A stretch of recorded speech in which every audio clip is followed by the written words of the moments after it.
कुछ न कुछ व्यवस्था करनी होती तो महंगी पड़ती। लेकिन अब हमने क्लस्टर अप्रोच लेने के कारण एक ही प्रकार की इंडस्ट्री साथ साथ होती है। अब एफ्लुएंट ट्रीटमेंट के लिए कॉमन प्लान बन रहे हैं और उसके कारण खर्च का शेयरिंग की सुविधा बढ़ती है। और अगर हम जितना कॉस्ट ऑफ प्रोडक्शन कम करेंगे इतनी हमारी ग्लोबल मार्केट में एंट्री की सुविधा बढ़ती है। मित्रों, आज दुनिया में मेरे हिसाब से शायद हमारा 1% रोल है, 1%। इतना बड़ा ह्यूज मार्केट पड़ा है और ये क्षेत्र खुला पड़ा है। हम जितना इसको आगे बढ़ाएं, और मैं मानता हूं कि हमने इसे इन सारी समस्याएं उलझती हुई समस्याओं के बावजूद भी हम एनवायरमेंट के सारे इश्यूज को मिट करते हुए हम इसको डेवलपमेंट के लिए और अधिक बढ़ावा दे सकते हैं और हम एक्सपोर्ट को टारगेट करें। अब हम हिंदुस्तान को खास करके सिर्फ डोमेस्टिक मार्केट को टारगेट करते हुए इस क्षेत्र में काम करने के बजाय अच्छा होगा कि हम ग्लोबल मार्केट को टारगेट करें। विश्व में बदलती हुई चीजों में कौन सी चीजों की रिक्वायरमेंट है और उसके लिए जिस प्रकार से फार्मास्यूटिकल इंडस्ट्री इन दिनों रिसर्च के लिए कॉमन प्लेटफॉर्म खड़ा कर रही है, क्योंकि एक एक कंपनी अपना अपना रिसर्च भी अलग चलाती है तो वो कॉस्टली रहता है और कभी कभी शेयरिंग की दृष्टि से भी मुश्किल हो जाता है। लेकिन जब कॉमन रिसर्च होता है तो दुनिया को हम नई दवाइयां दे सकते हैं, नई व्यवस्था दे सकते हैं। अदरवाइज 50-50 साल तक नई दवाई बाजार में आती नहीं, 50-50 साल जाता है। थोड़ा थोड़ा मॉडिफिकेशन होता है, क्वालिटेटिव थोड़ा चेंज होता है, लेकिन मूलभूत नया ड्रग नहीं आता अगर रिसर्च के लिए अरबों खरबों रुपए लगते हैं। और उसकी दिशा में आज फार्मास्यूटिकल इंडस्ट्री कॉमन प्लेटफॉर्म बना रही है। क्या केमिकल सेक्टर में भी हम इस प्रकार के रिसर्च के कॉमन प्लेटफॉर्म खड़े कर सकते हैं? क्या भारत सरकार हो, राज्य सरकार हो, उनकी तरफ से भी सपोर्ट मिले और हमारी इस साइंटिस्ट वर्ल्ड जो है या हमारी यूनिवर्सिटीज हैं उसको जोड़ करके हम इस क्षेत्र को कैसे आगे बढ़ाएं। आज हमारा दुर्भाग्य यह है कि हमारी यूनिवर्सिटीज और हमारी इंडस्ट्री इन दोनों का मेल से काम करने की हमारी आदत कम है।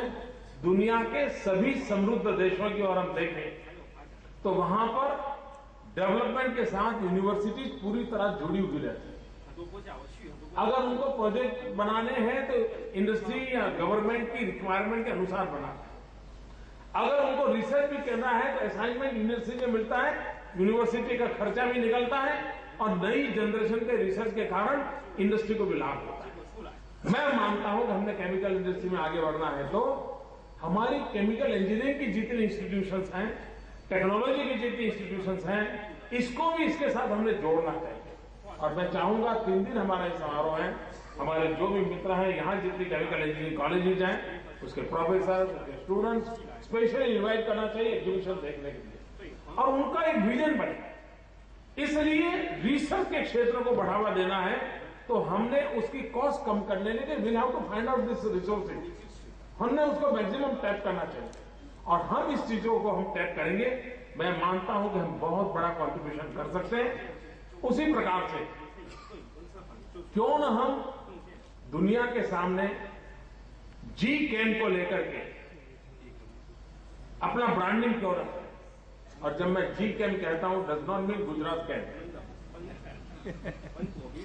मैं जी-केम कहता हूं मेरा मतलब है green chem, green technology, green product, उस दिशा में हम कैसे जाएं और अगर हम उसमें जा सकते हैं तो बहुत बड़ा कॉन्ट्रीब्यूशन करते हैं।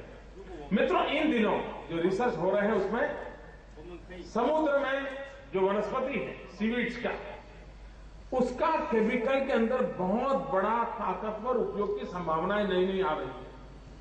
गुजरात सद्भागी है कि मेरे पास 1600 किलोमीटर कोस्ट लाइन है। अगर 1600 किलोमीटर कोस्ट लाइन है और सीवीड को हम बढ़ावा दें और उसकी केमिकल प्रोसेसिंग करके वैल्यू एडिशन करें तो हम एक प्रकार से वेस्ट में से बेस्ट करें उतनी यात्रा को सफर कर सकते हैं। एक बहुत बड़ी संभावना आज जो रिसर्च की दुनिया है वहां शुरू हुई है, हम उसका फायदा उठा सकते हैं। अगर आज हम प्रोएक्टिव होकर के इस क्षेत्र की ओर हम देखें, हम बहुत कुछ कंट्रीब्यूट कर सकते हैं और हमने उस दिशा में करना चाहिए। उसी प्रकार से हमारे यहां एक आईटी का जमाना हमने देखा पूरी तरह। अब आईटी एक प्लेटफॉर्म बन चुका है, जिस प्लेटफॉर्म पर विकास की यात्राएं चलने वाली हैं। लेकिन आईटी का जितना महत्व रहा विकास के अंदर,